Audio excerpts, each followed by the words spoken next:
السلام عليكم ورحمة الله وبركاته. ازيكم يا احلى متابعين في الدنيا؟ وحشتوني، ومعاكم قناة انا وطيوري. طبعا زي ما انتم شايفين كده في عز الصيف، عايزة اقول لكم ان درجة الحرارة عالية جدا، الجو حر يعني. آه درجة حرارة عالية سخنة خالص. وطبعا انتوا عارفين ان انا في الدور الخامس وهنا الدور السادس. فزي ما انتم شايفين كده الدنيا مدية غيوم كأنه جو شتوي خالص، رغم ان درجة الحرارة اللي احنا حاسين بيها صعبة. فزي ما انتم شايفين كده طبعا سبحان الله الطير طول ما ليه بيت بينام فيه. يعني ما تقولش ان ده طير ارميه فوق السطح، لا، انتوا زي ما انتوا عارفين ده المكان اللي انا بخلي الطيور بتاعتي تخش تنام فيها. وفعلا على اذان المغرب بتخش لوحديها، رغم ان هم لما شايفين قلق في الجو سبحان الله دخلوا. طلعت لقيت الدنيا فاضيه زي ما انتم شايفين كده، لقيتهم داخلين لوحديهم زي ما انتم شايفين كده. يعني انا لما فتحت باب العشه هم خرجوا. فقلت لا، انا لازم اطلع اطمن على الطيور، وخدت الموبايل معايا. وبصراحه المنظر، عايزة أقول لكم إني سامعة صوت رعد، رعد كده خفيف. زي ما أنتم شايفين كده بصوا الدنيا، يعني الجو مش عايزة أقول لكم عامل إزاي، حر مع غيوم، مع هوا جامد كده، بس هوا سخن. زي ما انتم شايفين كده، انتوا كمان سامعين الوضع زي ما انتم شايفين كده. فانا حبيت اصور معاكم واقول لكم ان لازم الطير بتاعك حتى لو انت عندك مكان واسع لازم يكون في مكان يحميه. يعني لازم يكون في مكان هو يبقى لما يحس ان في حاجة غلط او في حاجة خطر بيخش فيه لوحده بالطبيعة. دي فطرة من عند ربنا. حتى لما بيخرجوا بالنهار، بيخرجوا بيخرجوا برّه بالنهار، بياكلوا ويشربوا كُلّه. بس أطلع ساعة المغرب أبُص ألاقي الطيور بتاعتي دخلت تنام لوحديها كده من عند الله. بُصّوا أنا بس لمّا بافتح باب العِشّة بيخافوا فبيخرجوا برّه. فلازم أقول أي حد هيقدم إن هو يربي لازم يكون عامل للطير بيت، يعني مكان يبقى عارف إن المكان ده هو المكان اللي هو هينام فيه. هو المكان ده اللي لمّا يحس بخطر هيخرج هيدخل لبيته على طول. ما تقوليش بسم الله ما شاء الله، اللهم صل وسلم وبارك على سيدنا محمد. زي ما انتم شايفين كده بقى صوت المطر، الدنيا بقى خلاص بتمطر. بصوا نازله مره واحده كانها حنفيه. اللهم سيبنا نفعا يا رب العالمين. زي ما انتم شايفين كده، يعني انا بصراحه اول مره تيجي المطره الغريبه. واول ما نزلت مش نزلت ان هي حاجه بسيطه، لا، انا بشاور لكم على الحيطه اللي فيها اسمنت عشان تشوفوا قد ايه النطره بتنطر. سبحانك يا رب يعني. بصراحة أنا عاجزة عن الكلام، وعاجزة طبعًا الدعاء عليكم بالدعاء في النطرة الجميلة دي. نطرة صيفية أول مرّة تحصل بصراحة. يعني أول مرّة أشوف نطرة تنطّر في الصيف، معجزات ربنا كتير. فزي ما أنتم شايفين كده بقى الطيور بتاعتي ما فيش طيور خالص.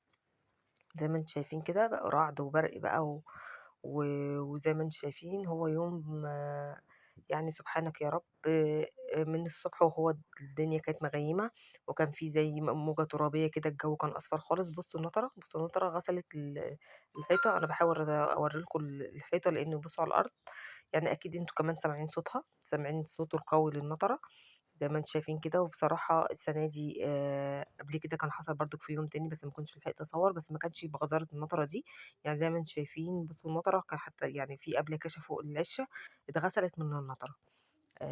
زي ما أنتم شايفين كده طبعًا منظر في قمة الروعة. عليكم بالدعاء طبعًا. عايزة أقول لكم الجو سخونة مع نطرة. ما فيش هوا جامد زي ما إحنا، بس حتى الهوا اللي موجود سخن. يعني حتى الهوا الموجود سخن. بصوا زي ما أنتم شايفين كده. يعني اللهم سيبنا نفعًا يا رب العالمين. طبعًا أول ما الواحد نطرة بتنطّر لازم عليه بالدعاء، عليه بالدعاء. أنا باحاول كمان أصوّر لكم، يعني أنا واقفة في الصالة اللي فيها البلاط، وطبعًا ماسكة الموبايل من غزارة النطرة ماسكة من بعيد.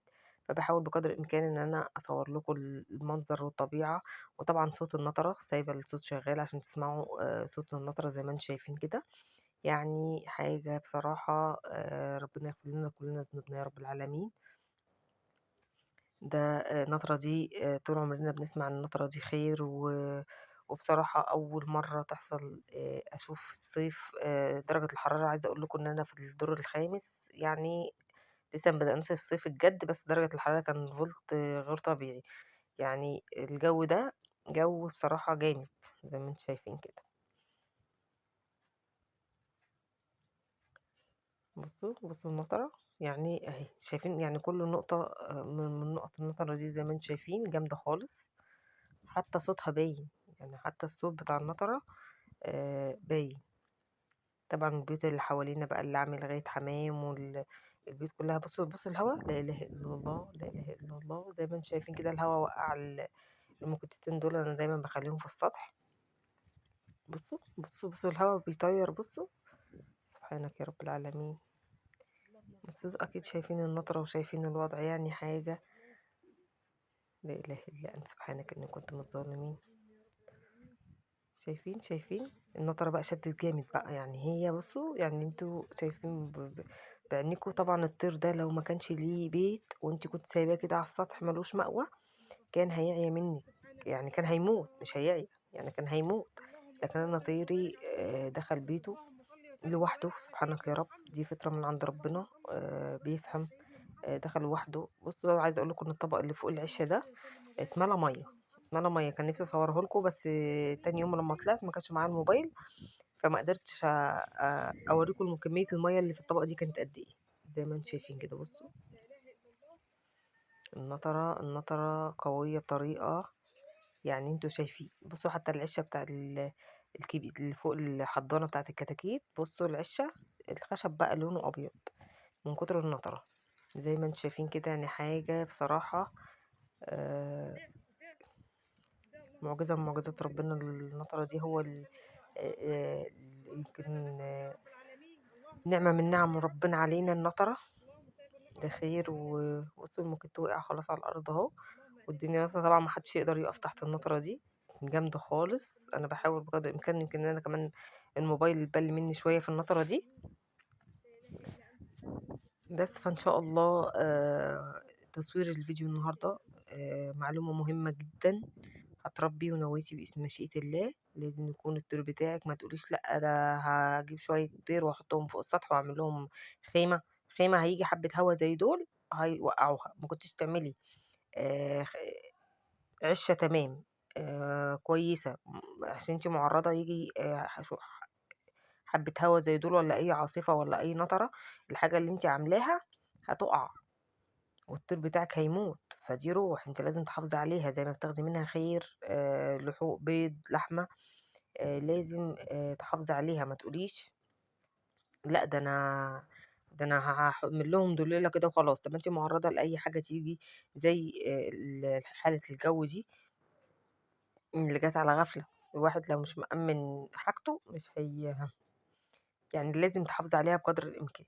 لازم تحافظي على طريق بقدر الإمكان، لأني آه، في وضع زي ده نفترض ان انا مش في البيت وحصل اللي حصل ده، والطير ملوش اي حاجة، ما هتنقذيه ازاي؟ خلاص ملوش. لكن هو لوحده سبحان الله ولا فرخة بره.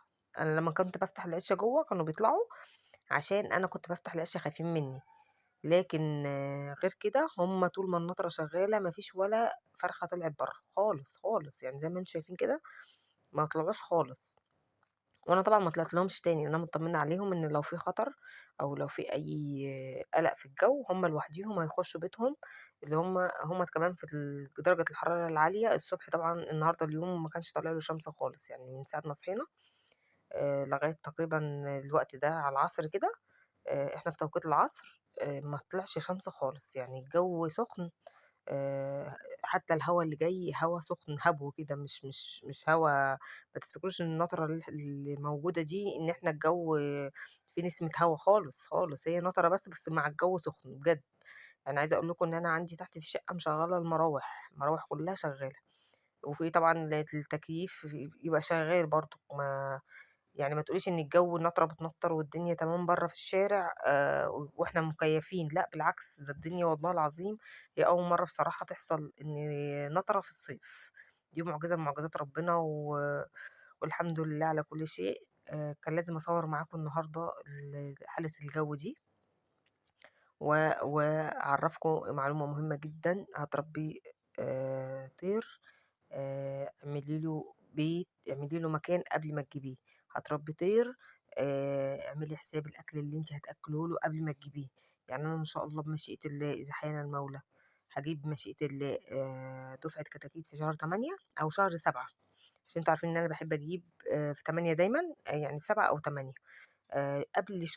قبل الكتاكيت ما هتيجي، شكارة العلف قبليهم، أكلهم قبليهم.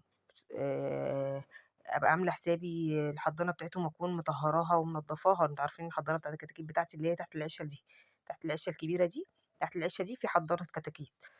دي برضه كنت عاملة حسابي إن أنا كنت أجيب حاجة فيها أربّيها، بس ربنا يكرم كده إن شاء الله وأجيب معاكم وأربّي معاكم وأي معلومة أو أي حاجة أنتم بتبقوا عارفين إن أنا لازم هاقول ولازم هاتكلّم.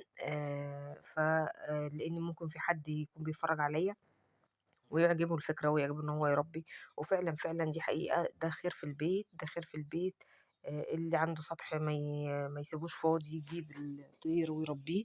آآ هاتي طيور وربيها في سطحِك، بجد، بجد ده خير فوق السطح. أيوه، زي ما هناخد منها، زي ما هيبقى في خسائر، بس مش كلّه هيبقى خسارة. هاتي وربي وسيبي الروح دي، يعني الطير ده اللي أنتِ بتربيه ده روح. أنتِ لو ليكِ نصيب فيه هتاخديه، ما لكيش نصيب فيه خلاص. ما حدش بقى يقول لأ ده أنا هاجيب وهيموت منّي، لأ. طب ما أنا أمّا باجيب كتاكيت، باجيب وبابقى عاملة حسابي إن 5 زيادة عشان لو حاجة ماتت. والله مات أكتر، ده نصيبي ورزق ربنا مش كاتبه لي. ما ماتش حاجة خالص، خلاص ده رزق برضه ربنا كاتبه لي. ربنا ما بيعملش حاجة وحشة في أي بني آدم خالص. لو الإنسان قعد كده وتمعن في اللي بيحصل له، هيلاقي إن ده خير من رب العالمين. بس في الأول بتبقى صدمة أو بيبقى ابتلاء والإنسان مش قادر يتحمله، لكن لو قعدتِ تفكري كده هتلاقي إن ده فعلًا، فعلًا خير من عند رب العالمين. ف فطبعًا شايفين يعني صوت المطرة بُصّوا جو بجد، يعني راحة نفسية كده. وأنا باصوّر كده مع الجو، مع النطر اللي نازلة زي ما أنتم سامعين صوتها كده، بجد راحة نفسية لا توصف، بجد. يعني صح النطرة دي خير. عايزة أقول لكم بقى في رعد، صوت رعد، زي ما أنتم سامعين كده بييجي على خفيف شوية. فأنا قُلت لازم أصوّر حالة الجو دي وأقول لكم إن معلومة مهمة جدًا. لازم طيرِك يكون ليه بيته أو عِشّه، ما تقوليش ده طير هاسيبه يجري فوق السطح. طب ما أنتِ عندِك الشمس، درجة حرارة الشمس دي عالية جدًا. طبعًا جِه علينا الليل، في تقريبًا في نفس اليوم بالليل، تقريبًا الساعة 01:00 لقيت كده حاجة بتضرب في السما كده. فأنا صراحة يعني لقيت زي ما أنتم شايفين كده، ده برق مع رعد، برق مع رعد. كان لازم أصوّر لإني قُلت أكمّل لكم باقي الفيديو بقى، يبقى بالنهار وبالليل. والنطرة رجعت نطّرت تاني، لا إله إلا الله، سبحانك يا رب العالمين. شايفين البرق، شايفين البرق، لا إله إلا الله. عليكم بالدعاء، عليكم بالدعاء، عليكم بالدعاء. يعني ده بُصّوا البرق، يعني بصراحة أنا عاجزة عن الكلام بجد. يعني أنا عاجزة عن الكلام. قُلت لأ، جريت على الموبايل لإن أنا كنت ناوية أنزّل لكم الفيديو بتاع النهار، وجريت على الموبايل وقُلت أكمّل لكم بقى عشان تشوفوا النطرة نطّرت تاني وفي برق في السما. طبعًا مع بالليل البرق عامل نور زي ما أنتم شايفين كده، سبحانك يا رب. أتمنى فيديوهاتي تعجبكم. أي سؤال أو أي استفسار لأي حد أنا تحت أمره. رغم الغلا اللي إحنا فيه، هاتي طير وربي ما تقلقيش. أنا إن شاء الله، إن شاء الله لحظة بلحظة معاكم. دفعة الكتاكيت اللي هاجيبها لسه صراحة مش عارفة الأسعار إيه دلوقتي خالص. حتى لمّا باسأل حد بيقول لي عندي بالكيلو، بس كيلو الفراخ حوالي 3 فرخات صغيرين ب100 جنيه. أنا بصراحة مش حابة إن أنا أجيب بالكيلو. أنا إن شاء الله هاجيب كتاكيت ومعاكم خطوة بخطوة. يعني أسيبكم بقى المنظر البرق الجميل ده. وطبعًا في صوت رعد زي ما أنتم سامعين كده والمطرة كمان. أنا طبعًا باصوّر من شباك بيتي، يعني باصوّر من بيتي مش من السطح. لإن طبعًا الوقت كان متأخّر وأنا حبيت بس أصوّر لكم البرق، عشان أكمّل لكم الفيديو وأقول لكم إن كمان في بالليل إضاءة ليلية للبرق. فأتمنى الفيديو يعجبكم وينال رضاكم. اللي يعجبه الفيديو يعمل لايك وشير وأنا باتشرف بأي حد يشترك معايا في القناة. وأي سؤال أو أي استفسار أنا تحت أمركم. أستودعكم الله الذي لا تضيع ودائعه، في رعاية الله. السلام عليكم ورحمة الله وبركاته.